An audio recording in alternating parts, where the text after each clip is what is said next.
On est en plein dans la période d'automne et du coup je me suis dit que c'était intéressant de présenter des livres à lire pour cette période et du coup ces livres ils sont un peu dans un style, dans un univers assez automnal quand même. On prend des livres de saison pour la saison, c'est toujours sympa. Alors j'ai fait une sélection de livres que j'ai déjà lus et je vais vous les présenter. On a du coup déjà toute cette saga, donc c'est la saga Campus de Kat Brienne. J'ai lu que les 3 premiers tomes, mais déjà dans les 3 premiers tomes, on a vraiment...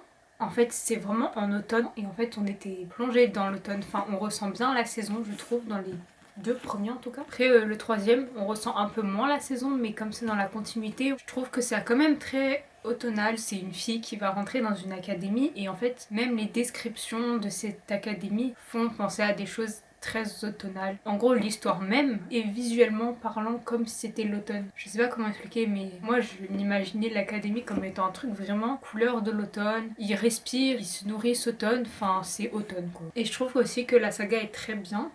Moi j'avais adoré, enfin les 2 premiers c'était vraiment des coups de cœur, enfin j'avais adoré. Et lui j'ai pris un peu trop de temps à le lire je pense et du coup ça a fait que c'est pas non plus un coup de cœur mais c'est vraiment très très haut quand même. C'est toujours sympa, c'est simple à lire en plus. Donc voilà pour la première proposition, j'ai Campus. Donc après pour le deuxième, comment passer en fait à côté de Un automne pour te pardonner. Tout est dans le titre, un automne. Et même un peu comme Campus, mais là plus accentué. Plein de références, plein de choses sont là pour nous rappeler vraiment l'automne. Il y a vraiment un univers dedans très dark academia. Les personnages en fait, même leur style à eux fait qu'on a l'impression qu'on est plongé dans l'automne.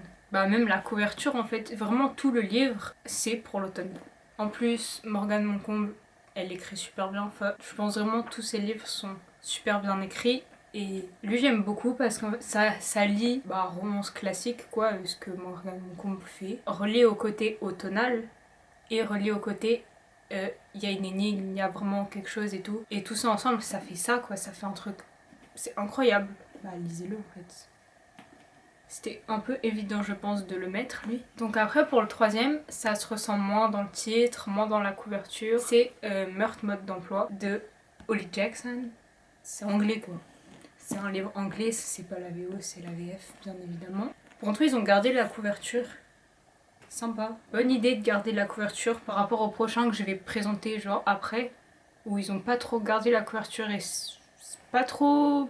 C'est pas très beau, hein. C'est vraiment aussi quelque chose qui, visuellement parlant, nous fait penser à l'automne. Ça se passe vers le début de la rentrée scolaire, mais pas trop non plus au début. Du coup, c'est tout de suite l'automne en fait. Fin septembre, c'est déjà l'automne, donc le livre se déroule en automne. Je crois qu'on nous le faisait assez ressentir. Enfin, par exemple, les personnages ils sortent, on précise à quoi ressemble le décor et c'est toujours quelque chose d'assez automnal. Celui-là, c'est un livre d'enquête. En fait, Campus, Un automne pour te pardonner et Meurtre mode d'emploi, ils ont tous de l'enquête.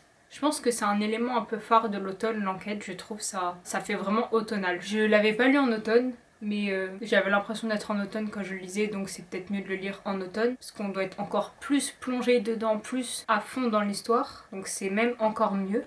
Comme ça, il y a aussi un tome 2, là. J'ai pas lu le tome 2, donc je sais pas du tout si c'est aussi sur l'automne, mais en tout cas, le premier, c'est automnal.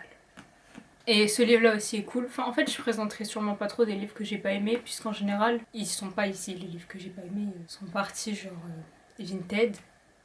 Puis là. Donc voilà, ça aussi j'ai bien aimé. Et c'est petites énigmes sympas. Genre, c'est pas prise de tête, c'est vraiment simple. Donc, Meurtre mode d'emploi, même si le titre ne donne pas forcément vie, c'est sympa. Mais en anglais, c'est pas du tout la même chose. Ils ont modifié le titre. S'ils veulent. Donc après on a November 9 de Colleen Hoover. Et là voilà, on peut voir la couverture. Rien à rajouter, c'est particulier. Après moi j'ai la vieille édition. J'avais acheté et je crois que c'est 2 ans après ils ont fait réédition normale. Enfin normale, la couverture de la VO. Enfin la VO avait une autre couverture avant mais là je crois qu'on est vraiment sur la couverture de la VO récente, vraiment elle est très belle, enfin celle avec les palmiers, rose, bleu, enfin c'est beau quoi. En tout cas c'est toujours plus beau que ça. Mais du coup tout est dans le titre, November 9, 9 novembre, c'est en plein dans l'automne. Tout le livre se passe un 9 novembre, enfin pas, tout le livre n'est pas le même jour mais c'est plusieurs 9 novembre différents. Faudrait que je le relise d'ailleurs, j'avais kiffé de fou. C'est vraiment un de mes premiers vrais gros coups de cœur. Je l'avais adoré. Mais du coup, c'est un livre d'automne, sympa à lire. Si vous lisez tout ça en un jour, bah vous pouvez lire le 9 novembre. Hein. Après, moi, j'arriverai jamais à lire ça en un jour. Mais au pire, je le relirai peut-être en novembre. J'avais lu pendant les vacances d'été, pas du tout dans le thème. Donc ensuite, il y a La sélection de Kiera Cass. Là, c'est la version anglaise en fait. Mais c'est pas très grave. Hein. J'ai lu les 3 premiers tomes en français. De toute façon, j'ai pas prévu de lire la suite. Vu que je m'en fiche, l'histoire finale, enfin qui m'intéressait, c'est fini dans les 3 premiers tomes. Mais ouais, du coup, j'avais acheté la version anglaise. Mais c'est la même chose. En ça, la couverture elle est plus belle, il y a les petits détails roses et tout. Même si c'est la version anglaise, je l'ai lu en français en entier. Et c'est vraiment, je trouve aussi quelque chose de très automnal. Dans mon souvenir, l'histoire se passait pas vraiment en automne, mais on a quand même cette impression d'être en automne. Peut-être que ça se passait en automne, mais que je m'en sens juste pas. Et je trouve que c'est vraiment un livre de la saison quand même qui correspond. Parce que je l'avais lu, je me sens que j'avais lu le tome, pas forcément le 1, mais le 2 et le 3. Je les avais lus en automne et j'étais bien dans mon plaid et tout en train de les lire et ça correspondait vraiment avec l'ambiance du livre. Donc je pense que si ça correspond peut-être à d'autres personnes. Et la sélection, c'est super bien. En fait, je les avais empruntés à la bibliothèque parce que j'étais pas sûre que ça me plaise, mais en fait, ça me plaisait trop. Donc je les ai pas, et c'est pas grave. J'ai en anglais, si je veux lire un jour pour me faire former. Oh là là. L'anglais de ce livre, il est simple, mais ils utilisent beaucoup de... Parce que c'est quand même assez dystopique. Ils utilisent vraiment beaucoup de termes très... même en français, des fois on galère à les comprendre. Oula. Mais je vais casser le livre. Mais du coup voilà, c'est juste ça le problème. Mais sinon, il passe tranquille le livre en anglais. On a Dans son silence de Alex Michaelid. Je suis pas du tout sûre que ça se prononce comme ça.